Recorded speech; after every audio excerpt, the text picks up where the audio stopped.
Jo, nuk është akaj 1 prillit. Paralajmërohet shtrejtimi i çmimit të bukës. Në disa rajone të vendit tashmë buka shitet me çmim të ri. Kohëve të fundit janë shtrejtuar vezët, vaji dhe produktet e mishit, kurse çmimi i produkteve bujqësore në tregje shënon rekord.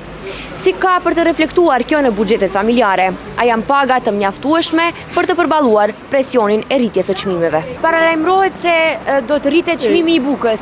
Çfarë mendimi keni? Ne rrit bukë komplot si gjirallaj. Buxhetin familjar a preshket. Po mund t'ja dilni me një rrogë? Jo, hiç s'mundet. Am doktora me rrogë. Çdo çmim arrit, çdo çmim. E në të shkështë apo në shpushën, nafta e Nuk është rregull, sipas standardit tonë nuk është rregull çmimi i bukës.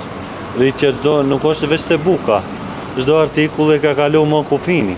Rritja e çmimit të bukës është krizë, katastrofë. Po a mund t'ja dalim vetëm me një rrogë?